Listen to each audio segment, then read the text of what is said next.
Assalamualaikum warahmatullahi wabarakatuh. Bismillah, alhamdulillah, wa syukuri nikmatillah, la haula wala quwata illa billahil aliyul adim. Membongkar ayat dan dalil, kedua kata satu tujuan dapat dibilang sama, akan tetapi sesungguhnya berbeda.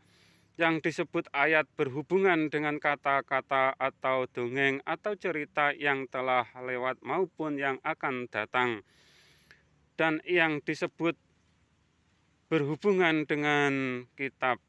Sedangkan yang disebut dalil, walau tidak terlepas dari ayat atau kata-kata karena diucapkan pada dasarnya, dalil itu berdasarkan kenyataan yang terjadi atau yang ada atau fakta yang ada, dan yang disebut dalil itu langit bumi dan semua isinya atau kejadian yang dijadikan yang mempunyai awal dan akhir. Semua dalil berhadapan dengan yang mengadakan dalil atau yang menciptakan dalil, sedangkan ayat itu berhadapan dengan kitabnya.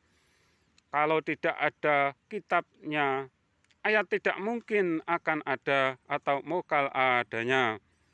Ayat berasal dari titik yang dirangkai atau digandeng-gandeng, atau dari titik ujung pensil yang diseret menjadi huruf, dirangkai menjadi kata atau ayat, dan seterusnya. Kalau di Alkitab dijelaskan awal kejadian itu firman, tidak ada firman yang menyerupai, menyamai, apalagi melebihi Alkitabnya. Yang demikian makna semua ayat yang ada, dan ini kiasan dari dalil berdasar berhadapan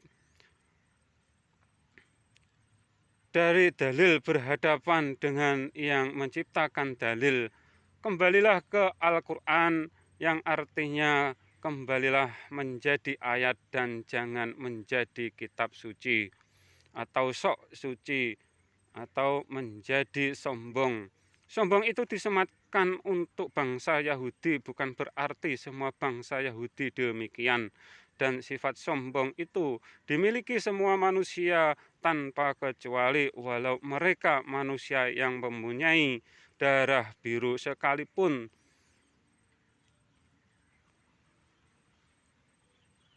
Keterkecualian itu bagi yang dapat mengendalikan sifat sombongnya.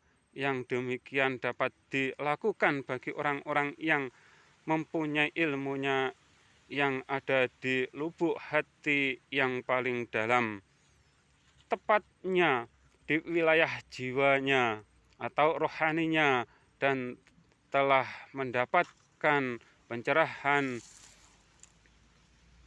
atau terbuka rohaninya. Rohani yang telah ada ilmunya rohani, keilmuan ketuhanan atau makrifat ke-zatnya Tuhan. Tanpa demikian mokal terlaksanakan, dan yang dapat membuka hijab hanya Tuhan sendiri. Guru dan mursyid hanya sebagai penghantar sampai ke pintu tirai penghijab saja, ibarat pintu sampai mengetuk pintu, dan yang dapat membuka pintu tuan rumahnya tentunya. Iman hidayah itu bukan hanya di nanti lalu datang sendiri. Nabi Muhammad SAW 15 tahun baru mendapatkan wahyu Iqra dan diajarkan ke umat. 13 tahun baru diwajibkan sholat 5 waktu dalam sehari semalam, dan sebagai umat wajib bersanad, dan Sayyidina Ali sebagai pintunya ilmu dan sampai ke Nusantara ini. Di bawah para wali 9, kalau kalian menyelisihi 9 wali dalam bertauhid, pasti kalian para pemuja berhala yang ada dalam hatimu atau pikiranmu sendiri.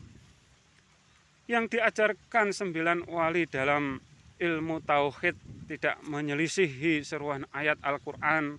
Yang menyelisihi seruan ayat pasti menyekutukan zat-Nya Allah Subhanahu wa Ta'ala dengan makhluk atau para pemuja berhala yang ada di hatinya atau pikirannya sendiri. Mereka beranggapan bahwa zat-Nya Allah Subhanahu wa Ta'ala mempunyai anggota badan dan bertempat. Yang mempunyai anggota badan dan bertempat itu sifatnya makhluk.